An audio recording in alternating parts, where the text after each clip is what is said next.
Para obtener un flujo magnético giratorio, entonces partimos de un sistema trifásico de tensiones, L1, L2 y L3. L2 está desfasada 120 grados con respecto a L1, que para 60 Hz equivale entonces a 5.5 milisegundos, y L3 con respecto a L1 sería tendría un desfase de 11 milisegundos aproximadamente, y entre L3 y L2 otra vez los 5.5 milisegundos, y tenemos aquí una amplitud máxima. En este caso vamos a emplear un valor por unidad que es el 1, que equivale al 100%. Muy bien, y también tenemos 6 bobinas enumeradas desde la A, B, C, D, E hasta la F. Vienen conectadas en serie, en parejas, 2 bobinas por cada fase.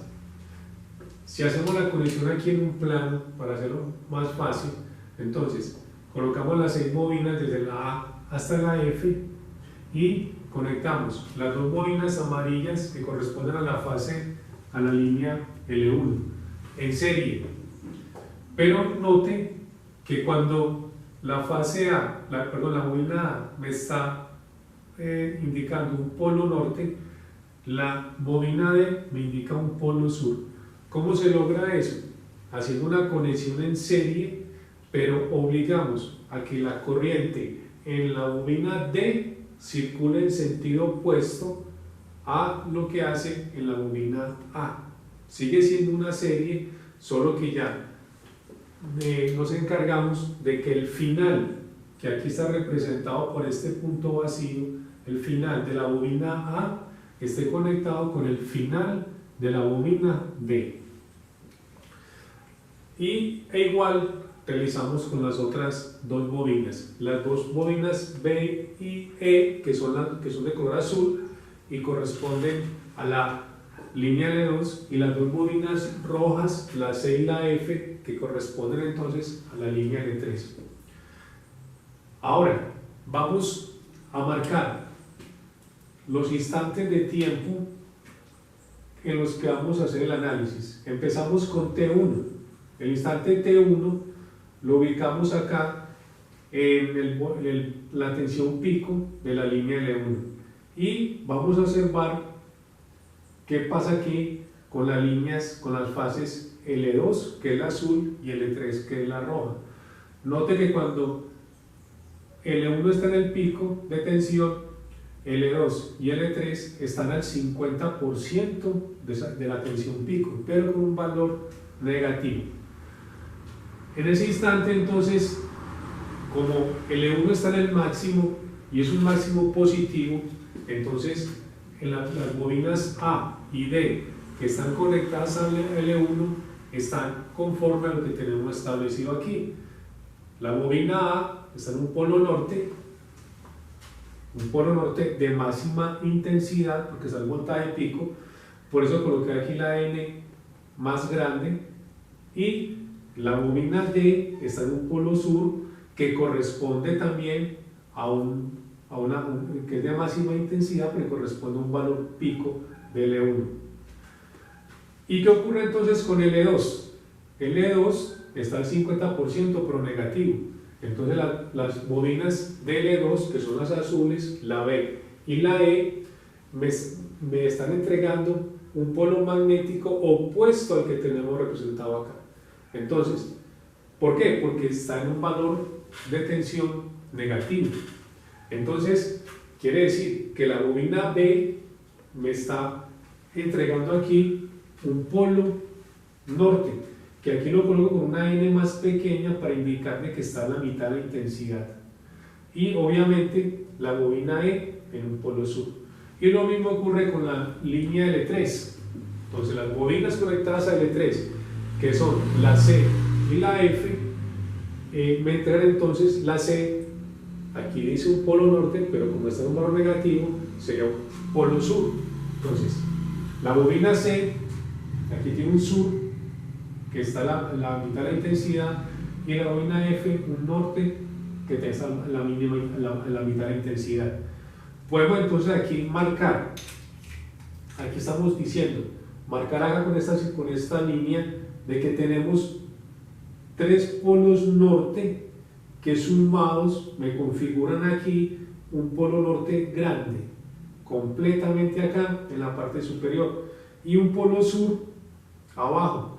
Entonces, allí ya tenemos la primera conclusión, y es que para obtener una máquina trifásica de dos polos necesitamos 6 bobinas en el estator conectadas por parejas en serie. Ahora vamos para el instante T2. En el instante T2 vemos que el máximo es negativo para la línea L3. Entonces quiere decir de que la bobina C, como es un máximo negativo, aquí dice que me forma un polo norte, pero como está el máximo negativo, realmente la bobina C forma un polo sur. Entonces aquí colocamos el sur, que corresponde al de máxima intensidad, y la bobina opuesta, que es la F, está en un norte de máxima intensidad. Note que aquí ya vemos como el norte de máxima intensidad que estaba acá en la bobina A se desplazó para la bobina F, o sea, está aquí girando en sentido antihorario. En el mismo instante vemos entonces de que la línea L2 está en un valor positivo, que está al 50% de la amplitud.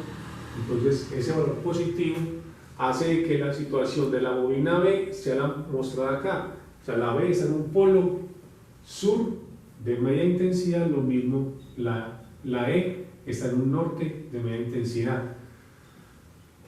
Y también la línea L1 está en un valor positivo de media amplitud. Entonces quiere decir de que la bobina A aquí me muestra un polo norte. Y entonces aquí ya también están establecidos los dos polos norte y sur. Pasemos al instante T3. En el instante T3 tenemos entonces que el valor máximo lo asume la línea L2, lo que quiere decir entonces que la bobina B me muestra un polo sur, lo colocamos acá, B es un polo sur, la E un polo norte de máxima intensidad, y en el mismo instante la línea 1 y la línea L3 me están asumen un valor negativo al 50% de la amplitud, es decir, de que la bobina A estaría en un polo sur y la bobina D en un norte. De igual forma, para el E3, entonces la bobina C tendría un polo sur, la C un polo sur y la F un polo norte. Entonces aquí ya también vemos cómo este polo norte, conformado por estas tres bobinas, se desplazó otros 60 grados, y el polo sur lo mismo, se desplazó otros 60 grados.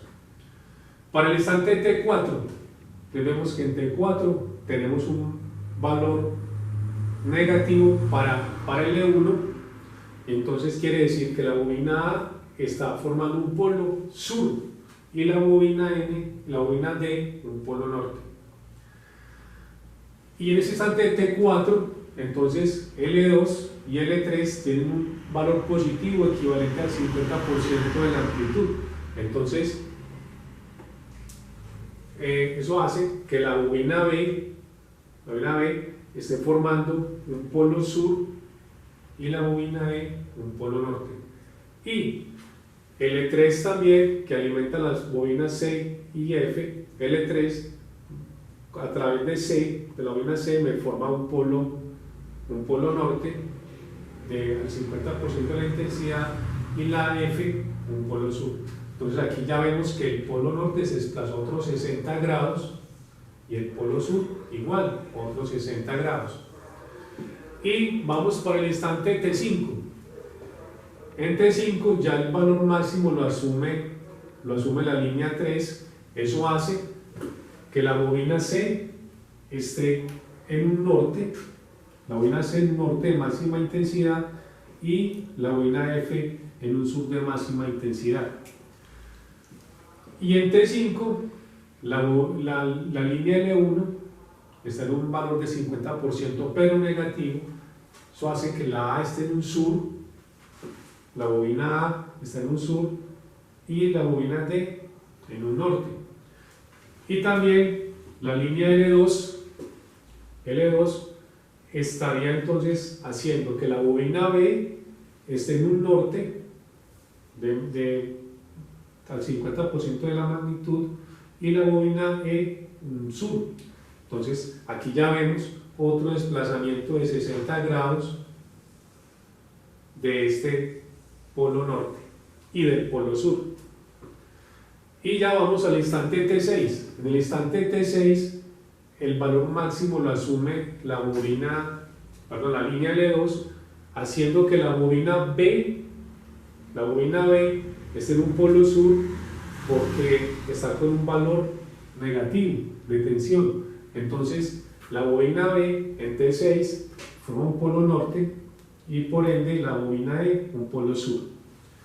Y en el mismo instante de tiempo la línea L1 tiene un valor positivo de tensión, formando entonces en la bobina A un polo norte y en la D un polo sur. Y la línea L3 a través de la bobina C forma un polo norte y la bobina F un polo sur.